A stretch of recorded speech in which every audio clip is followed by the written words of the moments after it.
Keeping with brain tumors, I will just say Ehsan will be giving a talk on intraoperative radiotherapy for brain tumors. Dr. Balagamwala is currently faculty in the Department of Radiation Oncology at Cleveland Clinic and associate professor at Cleveland Clinic Lerner College of Medicine. He has published extensively in the field of brain and spine tumors with over 30 peer-reviewed articles and over a dozen book chapters. He's currently spearheading an effort investigate and initiate clinical trial evaluating single fraction versus two fraction spine SBRT. Thank you. Thank you, Dr. Small. I will say my name right, Ehsan Balagamwala. Thank you. It's a good try. Thank you for having me here. It's a pleasure to be at this conference and in New Orleans. So I'll be talking about intraoperative radiotherapy for brain mets as well as GBMs. But you heard from the man himself, so the second half of my talk will be irrelevant somewhat. So that's my only disclosure. We'll talk a little bit of overview of the current paradigm about brain metastasis as well as glioblastoma, and then discuss novel treatment options for both of these diseases. So as many of you know, a lot of patients develop brain metastasis as a part of their natural history of their malignancies, and the incidence of brain metastasis continues to increase as systemic therapies become better and better, especially with the advent of immunotherapy. The more common primary tumors are lung, breast, and melanoma, and then GI tumors tend to be on the lower end along with prostate. There's a variety of treatment options available for brain metastases, from medical, surgical to radiotherapy, but what you'll notice is across all of these options, radiotherapy is a very important component. No matter which treatment option you choose, there has to be some sort of radiotherapy involved at some point. So we'll focus a lot more on resection plus IORT in this talk. When we see patients with brain metastases, there's several things that we need to consider. The number of brain metastases, the size, location, whether neurologic deficits are present or not. Age and KPS are very important. As well as the primary tumor and whether that's controlled, as well as, importantly, patients' input. What do they want? Several studies have been done trying to stratify and predict how people are going to do, our patients are going to do. KPS was one of the initial study by Laurie Gaspar, separating out patients. What you'll notice here, and I don't have a pointer, but what you'll see is that the median survival for the KPS of less than 70 is 2.3 months, which is quite terrible. And then even the most favorable folks in the RPA had a median survival of only 7 months. This was improved upon with 2,000 patients from RTOG trials. And this study was done by Spiriduto. Looking at the graded prognostic assessment. And they basically gave a score just like in high school or college. You get a GPA, age, KPS, number of CNS metastasis, as well as extracranial metastases. Got you either a score of 0, 0.5, or 1, and it was out of 4.0. And what it did was, if you look very closely, the GPA and the RPA actually correlated pretty well for the lower GPAs. And then the GPA found patients with a GPA of 3.4 or 4 had a significantly improved median overall survival of 11 months. And so those are the patients where being more aggressive will be worth it. And more recently in 2012, he updated it with even more patients, so twice the number of patients, about 4,000. And this allowed for stratification between the different primary disease sites. And so I use this in my clinic all the time to determine which treatment would be optimal in patients with brain metastases. So there's an app for that, and you can download a variety of apps. The important, the very first trials in brain metastases were done by Patchell and colleagues. We know this all from residency. At that time in the 80s and 90s, the standard of care was whole brain radiation. for anyone with brain metastasis, whether single or multiple. And so he decided he wanted to randomize between surgery, whole brain, plus or minus surgery. What that showed was adding surgery actually improved median overall survival significantly, going from 15 weeks to 40 weeks. Still much worse than breast cancer, but nonetheless, a significant improvement. It improved local recurrence as well as distant recurrence. And very importantly, not to minimize the importance of quality of life, functional independence, as well as neurologic death. All of those were significantly improved. So the next study that he did, he flipped the question. He's like, can we do surgery alone in these patients? And so the randomization was surgery plus or minus whole brain radiotherapy. Again, very small study, but nonetheless very, very important and impactful. And there was no difference in overall survival. However, local recurrence was significantly higher, as well as distant recurrence, which makes sense. And so therefore, after surgery, some sort of radiotherapy was indicated even back then. A variety of whole brain radiation dose regimens have been studied. This is a table summarizing some of the trials done, ranging from 10 gray in single fraction to more protracted courses of 50 gray and 20 fractions. And we'll talk about the N107C trial soon, but that was a trial of looking at radiosurgery versus whole brain for after surgical resection. And there was an unplanned analysis published just a few months ago looking at 30 and 10 versus 37.5 and 15. And this was per physician choice. And what they found was that there was no difference in control or neurocognitive toxicity between 30 and 10 and 37, 50, and 15. However, what they did find was other adverse events were increased in the 15 fraction regimen. So current standard of care, if you're going to do whole brain, is going to be 30 gray and 10 fractions. Certainly whole brain, as we all know, has significant toxicity. Alopecia and fatigue and headaches are very common. Somnolence, confusion, and leukoencephalopathy is not as common, but possible. But the elephant in the room is memory loss and neurocognitive changes. Before we talk more about that, this is a really nice slide that I borrowed from my boss, John Su, looking at a study published in 2004 in the JCO, looking at patients, just baseline patients with brain metastases have a significant risk for having neurocognitive deficits. And it's important to not make these worse. And so therefore, more focal therapies should perhaps be considered. And so what are the ways of mitigating neurocognitive deficits if you're going to do whole brain? Memantine is one option, which was studied in RTOG 0614. Hippocampal avoidance whole brain is more of an upcoming procedure. And NRG CC001 was published, or at least presented recently. We're awaiting publication. And then, of course, focal radiotherapy, which include radiosurgery as well as intra-op. Are important considerations. So quickly, just talking about 0614, it was plus or minus memantine with whole brain, about 275 or so patients in both arms. And at 6 months, there is a significant improvement with memantine. And so patients that I'm treating with whole brain today, if their expected survival is more than 6 months, I do routinely give them memantine. Hippocampal avoidance is a very great technique. It's very time and technically challenging to implement, but when you have that time, it's worthwhile. Where you avoid a part of the hippocampus. It's not the entire hippocampus, but based on the RTOG contouring guidelines. And this was NRG CC001. They randomized patients to hippocampal avoidance versus whole brain, and all patients got memantine based on the previous trial. And they also found that the risk for neurocognitive failure was significantly improved with hippocampal avoidance across multiple neurocognitive domains.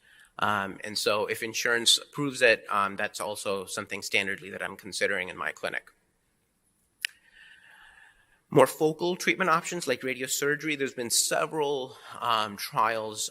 Just want to highlight this one seminal trial by Eric Chang when he was at MD Anderson, looking at limited brain metastases, randomizing between SRS and SRS plus whole brain.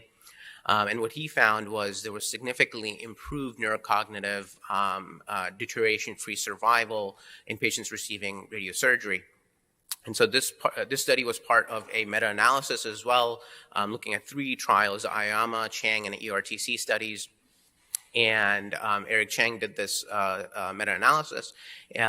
Sorry, not Eric Chang, Arjun Sehal from Canada. And what he found was that there was no difference in survival, and the neurocognitive deficit was improved. And so Astro, as part of its Choosing Wisely campaign, recommended against routinely adding whole brain to radiosurgery if you're going to do radiosurgery. What about surgery versus radiosurgery? This is just local data from Cleveland Clinic. In patients treated between 2015 and 2017, the majority of them received radiosurgery. However, 14% did receive surgery up front, whether for symptomatic or solitary metastases or single metastases. However, as we have seen, radiotherapy needs to be an option adjuvantly. So we talked about whole brain and the risk for neurocognitive deficits, and the other 2 local options are radiosurgery and intrabeam. This is a trial I mentioned earlier. It's the N107C trial that was done by Paul Brown. And he looked at patients with 1 resected brain metastasis, and they were randomized to radiosurgery and whole brain radiotherapy. And what they found was that the neurocognitive deficits with radiosurgery were improved. The important things from this trial that came out were patients with triple negative or posterior fossa metastases at a significantly higher risk for leptomeningeal disease. And so being cautious in using radiosurgery for those patients is very important. And the other important thing with radiosurgery that I'll refer to in IORT as well is that you need a rim, and that's coming from the Stanford folks, is you need a rim around the postoperative cavity to reduce that risk for local recurrence as well, so when you're planning these patients.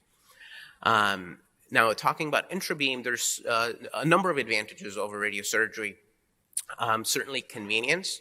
The patient's already under, it adds about 30 minutes to the anesthesia time, and they don't need to be rescheduled with a radiation oncologist and a neurosurgeon and then get treatment once they've recovered from their surgery.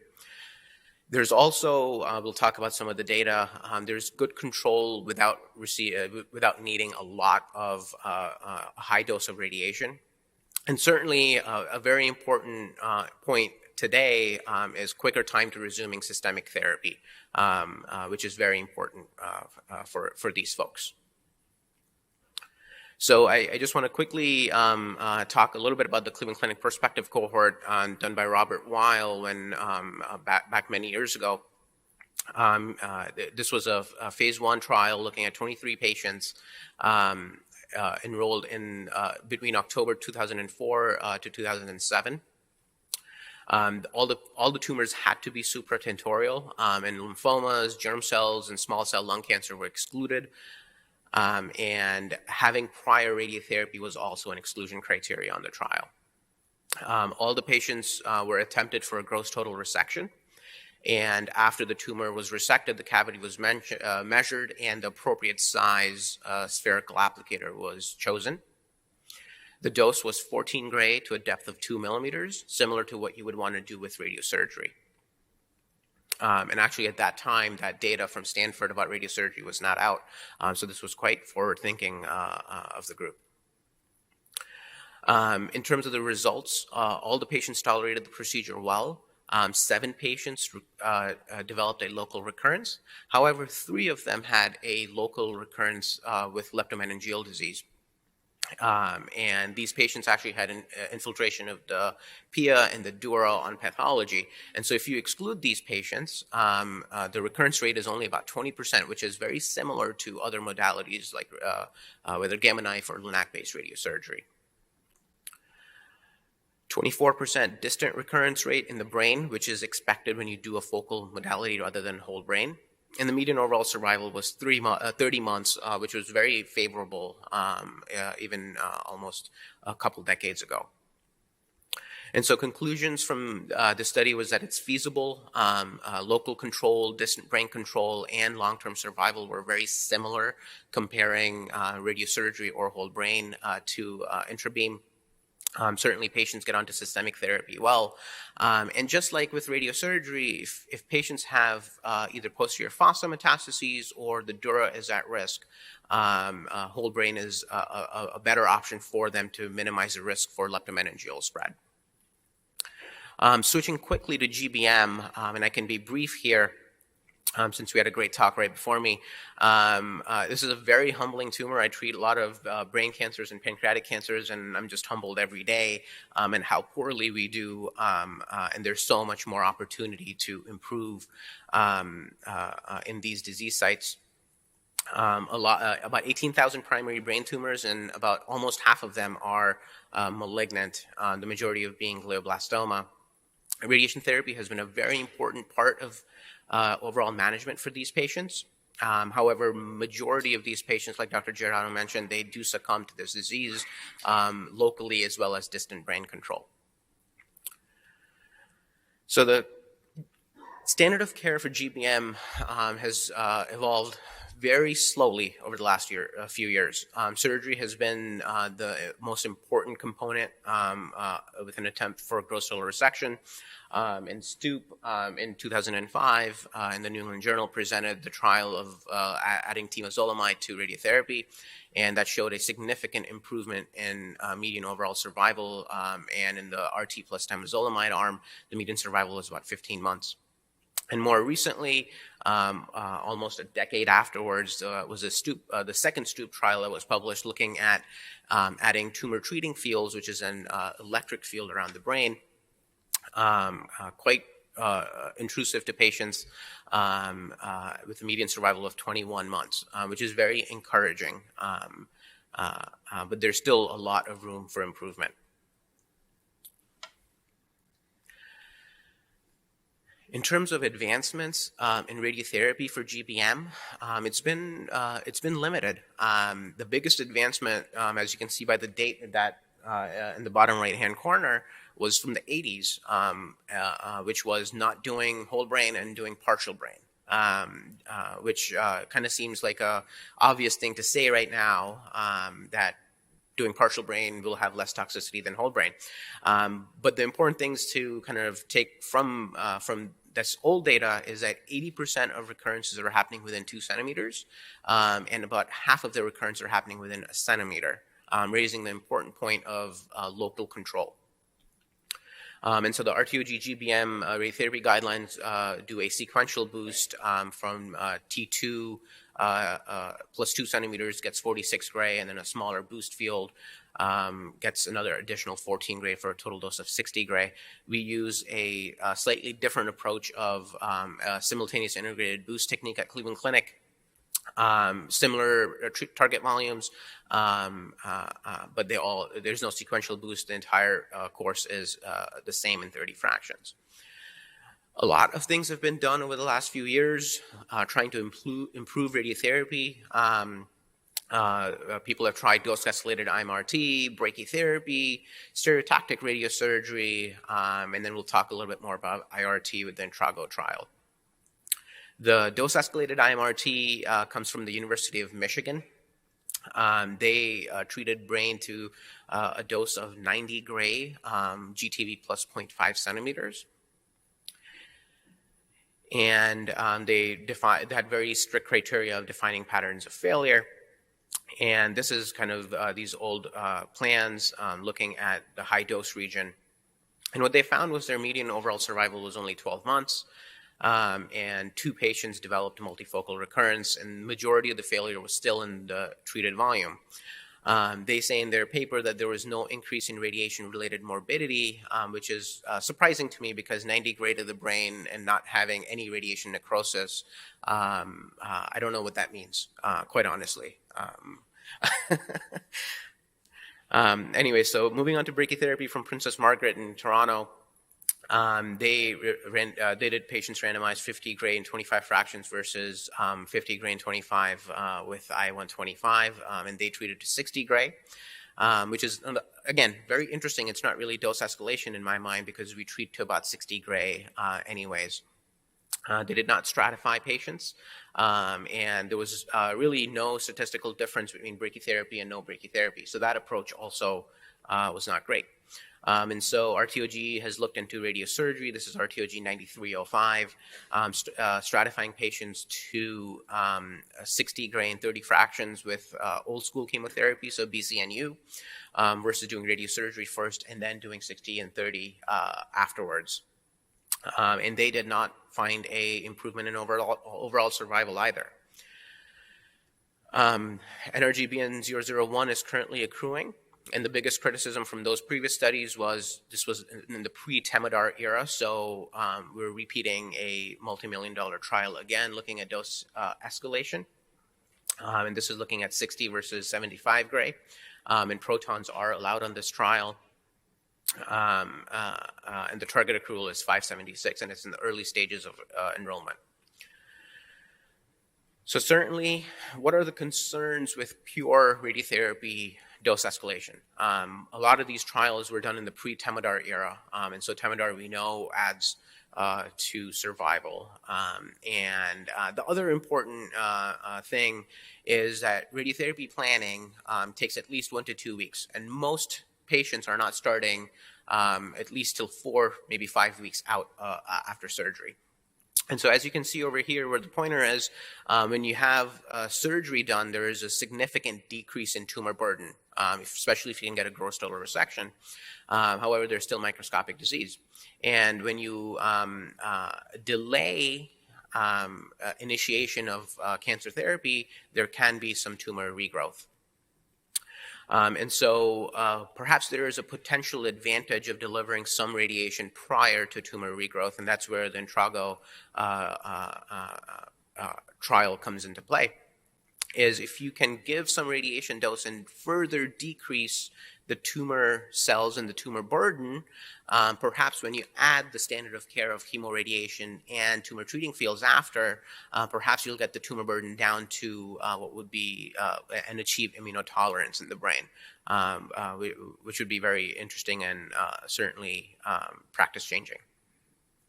So perhaps that's an opportunity for intraoperative. In the past, electron-based intraoperative was studied a lot in Japan.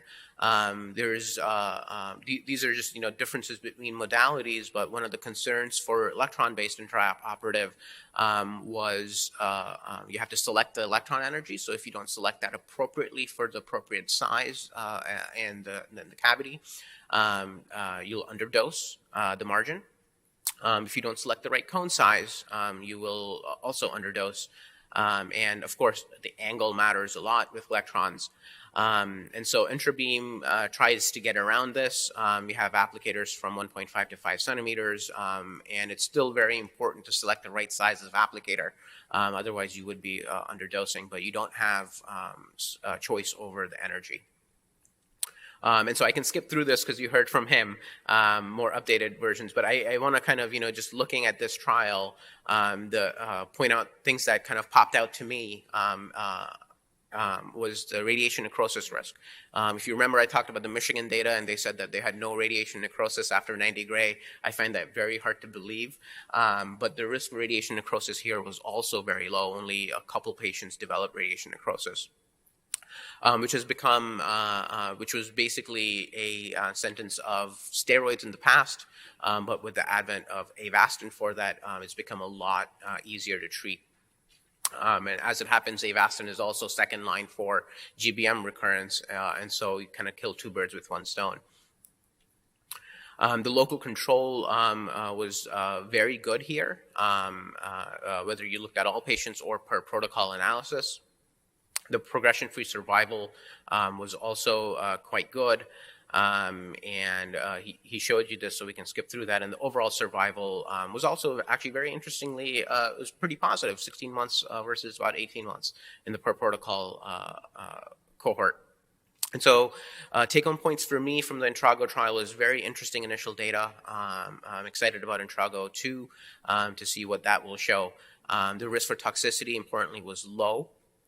And despite many of the patients undergoing subtotal resection in the trial, the local control was very good, which you don't see a lot with GBM. When you have subtotal resection, these patients generally don't do as well. The overall survival was comparable to other phase 3 trials. And so certainly Intrago 2 will help clarify how IORT will fit in the future standard of care.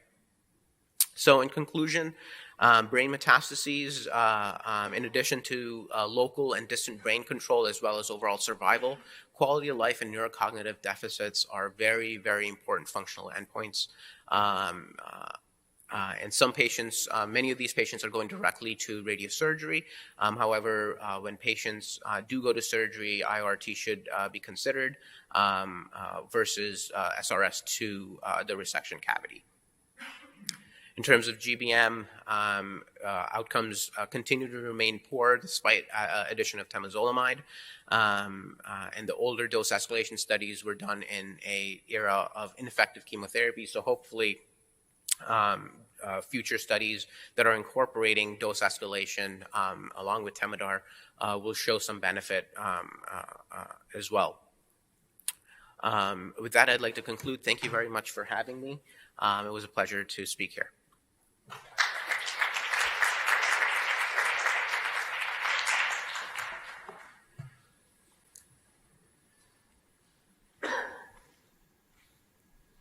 I have a practical question. I assume many of the brain metastases patients are inpatients. Do you have problems getting paid? Do you know? So that's a very good question. One of the great things about being at the clinic is we don't really have to worry about that. So I know from John does. Yes. A lot of gamma knife we won't do as an inpatient because of the bundling. But for IORT, we haven't really had a lot of that. So that we'll talk a little bit more about the planned IRT for recurrent colorectal and GYN recurrences. And in that case, it's usually bundled with the surgery as well. So I haven't faced a lot of that with brain metastases. Yes. Great talk, thank you. The other issue that we may be running into with the dose escalation trials is this notion that we may not be getting with the brachytherapy solution, is the notion that if we are creating some sort of an immunogenic effect by using dose escalation with larger fields, we're somehow then taking it away because we're killing off those T cells with the larger fields in dose escalation versus what you may be able to accomplish with brachytherapy. Right. No, I completely agree. I think it's very interesting. We've done that, as a field in radiation oncology. We've done several of these trials where we keep repeating and asking the same question.